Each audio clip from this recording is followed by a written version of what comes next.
अस्सलाम वालेकुम दोस्तों, यहाँ पर सबसे अहम खबर से आपको आगाह करेंगे कि पाकिस्तान के मारूफ टिकटॉक स्टार भोला रिकॉर्ड और पाकिस्तान के मारूफ यूट्यूबर डकी भाई की तलख कलामी हो चुकी है आपस में। और भोला रिकॉर्ड की जानिब से डकी भाई को काफ़ी ज़्यादा बदतमीज़ी का सामना करना पड़ रहा है और काफ़ी ज़्यादा उनको गालियाँ दी गई हैं, माँ बहन की गालियाँ दी गई हैं। तो भोला रिकॉर्ड के बारे में आपकी क्या राय है? कमेंट बॉक्स में अपनी कीमती राय से में ज़रूर आगाह कीजिए। क्या किसी को इस तरह की गालियाँ या फिर इस तरह का बिहेव करना चाहिए?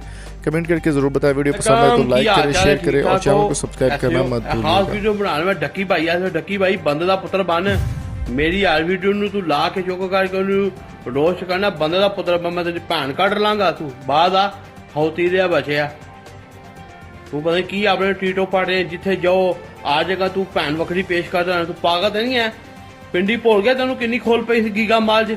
ਬੰਦੇ ਦਾ ਪੁੱਤਰ ਬਣ ਕੇ ਬੈ ਏਡਾ ਤੂੰ ਡਕੀ ਭਾਈ ਬਣਿਆ। ਖੋਤੀ ਦਾ ਵਜਨ ਨਾ ਤੇ ਮੁਸਲਮਾਨਾਂ ਦਾ ਹਾਲ ਹੈ। ਤੂੰ ਡਕੀ ਭਾਈ ਡਕੀ ਨਾਲ ਤੂੰ ਖੋਤੇ ਦਾ ਪੁੱਤਰ ਆਖਰ ਤੇਰਾ ਨਾਮ ਉਹਨੇ ਖੋਤੇ ਦਾ ਪੁੱਤਰ, ਡਕੀ ਨਹੀਂ ਖੋਤੇ ਦਾ ਬੱਚਾ।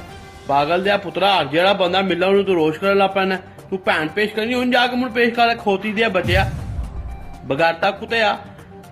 यूट्यूबर तू बने मेरे छनके का यूट्यूबर इना माई का लाल सामने आके मैं मिल। जेड़ा बंदा उठता तू रोश कर ला पैना। एक व्यूआं की हाथ एक लालच की हाथ है। तुहानू पता की तुसी लालच हुण भरी तुहाडे दिमागां दे विच।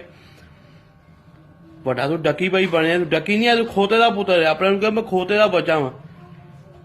शुगर का शुगर मजे का मजा। और सुनो मेरे वीडियो ठीक होना, खुश हो, लव यू हो गया बड़ा बड़ा। हंसते वसते रहा करो, प्यार कराया करो। भोले ना थोड़ा भोला प्यार करता है, ठीक है। डकी मकी दी मैं भैन घट होना, तुम फिक्र नहीं करनी, टेंशन नहीं। आ गया भोला मैदान च, भोला मैदान च आ गया। डकी का प्यो आ गया, भोला रिकॉर्ड।